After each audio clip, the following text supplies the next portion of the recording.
বিসমিল্লাহির রহমানির রহিম। আসসালামু আলাইকুম সুপ্রিয় ছাত্রছাত্রীবৃন্দ, সরকারি হরিগঞ্জ কলেজে আয়োজিত অ্যাকাউন্টিংয়ের এই অনলাইন ক্লাসে তোমাদের স্বাগত জানাই। আজকে আমরা কস্ট কনসেপ্ট নিয়ে কথা বলব। প্রথমে আমরা জানবো যে কস্ট কনসেপ্টে কস্ট বলতে আমরা কী বুঝি বা কস্ট অ্যাকাউন্টিং আমরা কী বুঝি। সেটা হচ্ছে generally cost is an amount that has to be paid or given up in order to get something.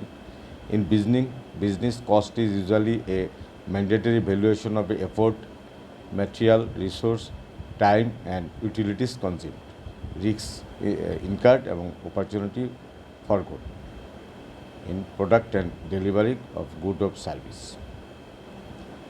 আর আমাদের কস্টের পাশাপাশি কস্ট সেন্টার আছে। তো cost centre means the various production department, plants, personnel or place where costs are collected and assembled. আর কস্টের যে ক্লাসিফিকেশনে প্রথম আছে ম্যানুফ্যাকচারিং কস্ট। ম্যানুফ্যাকচারিং কস্ট আর associated with all types of organisation, business, non business, manufacturing, retail and service. Generally the kinds of cost incurred and the way in which those costs are classified depends on the types of organization involved. এইখানে কয়েক প্রকার manufacturing cost আছে। একটা আছে direct material, এটা direct labour, এটা manufacturing overhead. আর এটা আছে নন ম্যানুফ্যাকচারিং কস্ট, এগুলো আছে marketing and selling cost, administrative cost. আবার আছে period cost and product cost. তারপরে প্রাইম কস্ট আছে, কনভার্সন কস্ট আছে। তারপরে ব্যালেন্স শিটে বিভিন্ন প্রকার কস্ট অন্তর্ভুক্ত হয়। এখন এই যে এই চ্যাপ্টারের মূল যে ব্যাপার সেটা হচ্ছে আমাদের এখানে কস্ট শিট করতে হয়। কস্ট শিটে ওইটা দুইটা দেশের পদ্ধতি এখানে চালু আছে। তারপরে কস্ট শিটের মধ্যে আমাদের যে জিনিসগুলো আমরা বিবেচনা করব, তাহলে সেখান থেকে কীভাবে টেন্ডার দিতে হয় সেটাও করতে হবে আমাদের এখানে অঙ্কের মধ্যে। এবং টেন্ডারের ক্ষেত্রে একটা ইনল্যান্ড টেন্ডার আছে, একটা ইন্টারন্যাশনাল টেন্ডার আছে, আর একটা সিঙ্গেল টেন্ডার, লিমিটেড টেন্ডার এবং ওপেন টেন্ডার আছে আর কি। তো এখন টেন্ডার কস্ট শিট করার জন্য কিন্তু করতে হয় percent of factory overhead on labour আর percent of administrative overhead, percent of selling overhead, এগুলো কী করতে হয় আগে বাইর করে নিতে হয়। তার আগে কস্ট শিটটা কী করতে হয় আর কি। তো কস্ট শিটে আমরা জানি যে কস্ট শিটের মধ্যে প্রথমে নেম অফ দ্য ম্যানুফ্যাকচারিং কনসার্নের নাম থাকে, স্টেটমেন্ট অফ কস্ট শিট থাকে, আর profit for the year 31 December, একটা যে কোনো বছরে এটা কী হয় শেষ হয়। তারপরে element of cost, total cost আর কস্ট পার ইউনিট এভাবে ভাগ করা থাকে আর কি। প্রথমে যেটা থাকে ম্যাটেরিয়াল থাকে, ম্যাটেরিয়ালের opening inventory of raw material থাকে, তারপরে পারচেজ অফ র মেটেরিয়াল থাকে। এই দুটো যোগ করার পরে এটার সাথে প্যাকিং র মেটেরিয়াল প্রাইমারি, তার freight, carried inward, import duty, dock charge আর চার্জেবল এক্সপেন্স, তারপর হায়ার অফ ক্রেন, তারপরে অক্টারি ডকস বা যেটাকে বলে নগর প্রবেশকালে দ্বার দেশে যে শুল্ক দিতে হয়, এগুলো সব যোগ করতে হবে। যোগ করার পরে তার থেকে purchase return outward, discount on purchase, abnormal loss of material আর স্ক্র্যাপ ভ্যালু অফ র মেটেরিয়ালের চারটা কী করতে হবে, বাদ দিতে হবে। তাহলে ওই আগেরগুলো যোগ করে চারটা বাদ দিলে যে আইটেমটা থাকবে সেটা হবে material available for production. And material available for প্রোডাকশনের সাথে আমি যেটা করব যে closing inventory of raw material বাদ দিব, তাহলে আমার র মেটেরিয়াল ইউজ পাওয়া যাবে। র মেটেরিয়াল ইউজের সাথে আমি ডাইরেক্ট ওয়েজেস ও labour, productive wages, process wages, chargeable expense, এগুলো সবই আমি যোগ করব। যোগ করে যে ফিগারটা আসবে তার সাথে আমি opening stock opening work in process at prime cost যোগ করব, আর closing work in process at prime cost আমি বিয়োগ করব। বিয়োগ করলে যেই ফিগারটা থাকবে সেটাই হবে আমার প্রাইম কস্ট। প্রাথমিকভাবে আমি এই প্রাইম কস্টটা আমার বাই করতে হবে। 2 নম্বর, আমার প্রাইম কস্টের সাথে আমার factory overhead or factory on cost or works overhead or works and cost, এইটা যোগ করতে হবে। আমি আবারও বলি, শব্দগুলো হচ্ছে ফ্যাক্টরি ওভারহেড অথবা ফ্যাক্টরি অন কস্ট অথবা ওয়ার্কস ওভারহেড অথবা ওয়ার্কস অন কস্ট। এই চারটা যে কোনো এক নামে এটাকে ডাকা যাবে। এগুলো আমার যোগ করতে হবে। সেগুলো হচ্ছে indirect material, indirect labour, indirect wages, factory rent, factory lighting, factory repair and maintenance, works repair and maintenance, fuel, water, gas, electricity, depreciation on plant, depreciation of factory building, supervision, তারপরে factory manager salary, storeman salary, foreman salary, timekeeper salary, oil, cotton and lubricant, factory insurance, uniform and leverage, তারপরে health and other welfare, factory telephone and postage, factory entertainment, তারপরে compensation insurance of factory worker, loose tools used, তারপরে overtime premium, spare and parts, drawing officer salary, তারপরে work salaries, bonus to worker, motive power, heating and lighting, oiling and cleaning. এই সব যোগ করে আমার prime কোর্সের সাথে এই কোর্সগুলো যেন আমি যোগ করব, তাহলে আমি পাবো টোটাল ফ্যাক্টরি ওভারহেড। এই টোটাল ফ্যাক্টরি ওভারহেডের সাথে আমি ওপেনিং ওয়ার্ক ইন প্রোগ্রেস আমি যোগ করব, আর ক্লোজিং ওয়ার্ক ইন প্রোগ্রেস আর সেল অফ স্ক্র্যাপ, এই দুইটা আইটেম আমি বিয়োগ করব। তাইলে যে ফিগারটা আমি পাবো সেটা হচ্ছে ফ্যাক্টরি কস্ট আর ওয়ার্ক কস্ট। আর এই ফ্যাক্টরি কস্ট আর ওয়ার্ক কস্টের সাথে আমি অ্যাডমিনিস্ট্রেটিভ আর অফিস ওভারহেডটা আমি যোগ করব, সেটা হচ্ছে স্যালারি, অফিস এক্সপেন্স, তারপরে administrative charge, managing director salary or remuneration, depreciation on office furniture, postage, telegram and telephone, printing and stationery, cutting house salary, bonus to staff, office repair, office rent, audit fee, other insurance. এই factory কস্টের সাথে এই সব কয়টা cost যোগ দিলে আমি পাবো cost of production. Cost of প্রোডাকশনের সাথে আমি ওপেনিং ফিনিশ গুডসটা যোগ করব, তাহলে আমি পাবো গুডস অ্যাভেলেবেল ফর সেল। তার সাথে আমি ক্লোজিং ফিনিশ গুডসটা বাদ দিব, তাহলে আমি পাবো কস্ট অফ গুডস সোল্ড।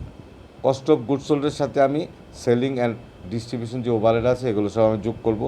সেগুলো হচ্ছে carriage outward, advertisement, selling agent commission, showroom expense, travellers salaries and commission, sales commission, distribution expense, packing expense, selling, bad debts, collection expense, sampling, catalogue and literature, discount allowed, depreciation on delivery van, market research and sales promotion.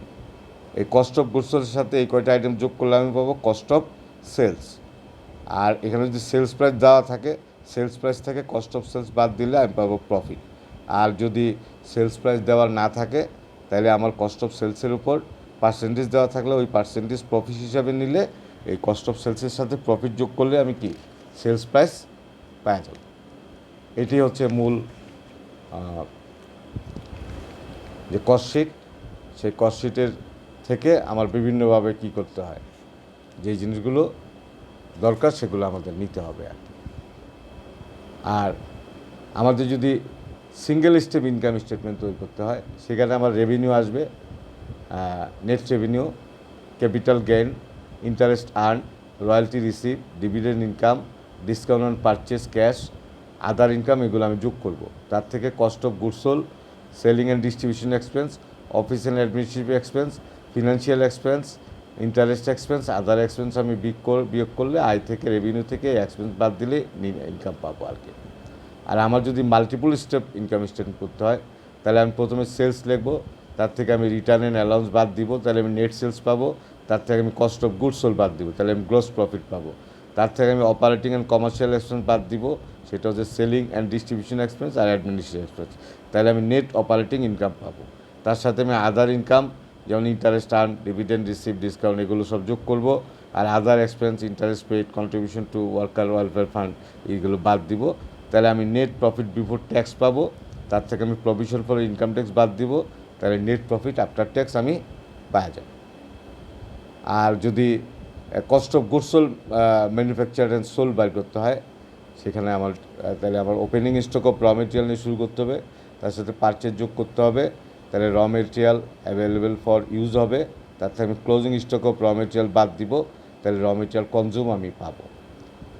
তার থেকে আমি closing stock of raw material কনজিউমের সাথে আমি direct labour আমি যোগ করব, তাহলে আমি প্রাইম কস্ট পাবো। আর তার সাথে আমি ফ্যাক্টরি ওভারহেড যোগ করব, তার টোটাল ম্যানুফ্যাকচারিং কস্ট পাবো। তার সাথে আমি ওয়ার্ক ইন প্রসেস ওপেনিং যোগ করব আর ওয়ার্ক ইন প্রসেস ক্লোজিং বাদ দিব, তাইলে আমরা কস্ট অফ গুডস ম্যানুফ্যাকচার্ড পাবো। তার সাথে আমি ফিনিশ গুডস ওপেনিং যোগ করব আর ফিনিশ গুডস ক্লোজিং বাদ দিব, তাহলে আমি কস্ট অফ গুডস সোল্ড পাবো। আর যদি কখনো আমার ফ্যাক্টরি ওভারহেড বাইর করতে হয়, সেগুলোর মধ্যে আসবে indirect material, salary, repair, fuel, electricity, payroll tax, rental, insurance premium, factory stationery, factory supplies, depreciation, factory employees, factory staff uniform, consumable store, municipal and other tax, security service, research and development, other expense, এগুলো total মিলাই কী হবে? Factory overhead হবে।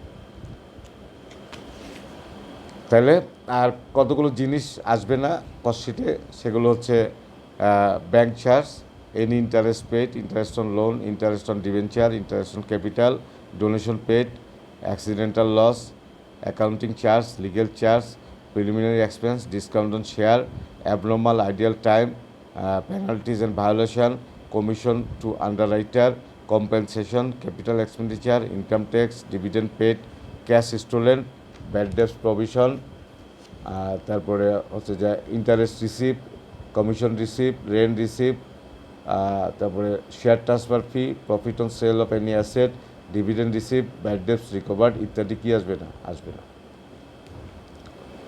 আর এটা যদি American মেথডে তোমাকে particularly বলে দেয়, তাহলে তোমাকে যেভাবে করতে হবে সেটা হচ্ছে, প্রথমে তোমাকে ম্যাটেরিয়ালের কস্ট বাই করতে হবে, সেটা হচ্ছে beginning inventory of raw material, তার পারচেজ অফ র মেটেরিয়াল, এটা যোগ করে তার সাথে packing material, freight, carriage inward, import duty, dock charge, hire crane, octroi tax, এগুলো যোগ করে তার সাথে purchase return, abnormal loss, sale of scrap value, তিনটা বাদ দিলে ম্যাটেরিয়াল অ্যাভেলেবেল ফর প্রোডাকশন পাওয়া যাবে।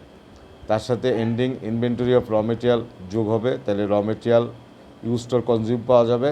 তার সাথে direct wages or productive wages, chargeable expense আর ডাইরেক্ট এনি আদার খরচ যোগ করলে যেই এক্সপেন্সটা আসবে, তার সাথে opening stock and working process prime cost যোগ করলে আর ক্লোজিং স্টক ও ওয়ার্কিং প্রসেস প্রাইম কোস্ট বাদ দিলেই প্রাইম কোস্টটা পাওয়া যাবে। প্রাইম কোস্টের সাথে ফ্যাক্টরি আর ম্যানুফ্যাকচারিং ওভারহেড যোগ করতে হবে, সেগুলো হচ্ছে indirect wages, indirect material, indirect labour, factory rent, factory lighting, factory repair, work repair, fuel, depreciation, supervision, factory manager salary, foreman salary, timekeeper salary, oil, cotton and lubricant, factory insurance, uniform and leverage, loose tools, spare parts, drawing office salary, work salary, motive power, heating and lighting, oiling and cleaning, এই টোটালটা যোগ করলে total manufacturing cost পাওয়া যাবে। তাতে sell of স্ক্রপ বাদ দিয়া opening working process যোগ করলে আর এন্ডিং ওয়ার্কিং প্রসেস বাদ দিলে কস্ট অফ গুডস ম্যানুফ্যাকচার পাওয়া যাবে। তার সাথে বিগিনিং ফিনিশ গুড যোগ করলে এন্ডিং ফিনিশ গুড বাদ দিলে বিগিনিং ফিনিশ গুডটা যোগ করলে পাবে গুডস অ্যাভেলেবেল ফর সেল, তার সাথে এন্ডিংটা বাদ দিলে কস্ট অফ গুডস সোল্ড পাওয়া যাবে। তার সাথে অফিস অ্যান্ড অ্যাডমিনিস্ট্রেটিভ এক্সপেন্স যোগ করতে হবে, সেগুলো হচ্ছে স্যালারি, তারপর হচ্ছে office expense, administrative charge, managing director salary, depreciation on office furniture, postage telegram, printing stationery, cutting house salary, bonus to staff, office repair, office rent, audit fee, office insurance. আর selling and distribution হচ্ছে carriage outward advertisement, selling agent commission, showroom expense, traveller salary, sales commission, distribution expense, packing expense, bad debts, collection expense, sample catalogue, discount allowed, depreciation of delivery van আর market research and sales promotion. তো এই টোটালটা যোগ করলে পাওয়া যাবে cost of sales. আর sales থেকে বাদ দিলেই কস্ট অফ সেলস বাদ দিলেই প্রফিটটা পাওয়া যাবে আর কি। আর যদি এখানে যেটা যে জিনিসটা চায় যে স্টেটমেন্ট অফ, এখানে আবার ইনকাম স্টেটমেন্ট আলাদা চাইতে পারে, তো সেটা আগে যে আলোচনা করছি সেভাবে ইনকাম স্টেটমেন্টটা কী করতে হবে, প্রস্তুত করতে হবে। তাহলে যেটাই আসুক না কেন, তোমার যেটা আমেরিকান মেথড আসুক, কাছাকাছি জিনিস, এই দুইটা মেথড একটু আলাদা করে কি লক্ষ্য রাখতে হবে, এবং যেই জিনিসগুলো আসবে না সেগুলো আলাদা করে শিখতে হবে। আর যদি কোনো টেন্ডার আহ্বান করে আর কি, কোনো টেন্ডার কল করতে হয়, তাহলে যে পার্সেন্টেজগুলো আছে ওই পার্সেন্টেজগুলো কী করে নিতে হবে, আগে ঠিক করে নিতে হবে। ওই পার্সেন্টেজ অনুযায়ী তার সাথে প্রফিট যোগ করে টেন্ডার্স প্রাইস কী করতে হবে, ড্রপ করতে হবে। এই ছিল আজকের আলোচনা, আশা করি সবাই বুঝতে পেরেছ। পরবর্তী আলোচনা দেখার আমন্ত্রণ জানিয়ে আজকে এখানেই শেষ করছি। সবাই ভালো থাকো, আসসালামু আলাইকুম।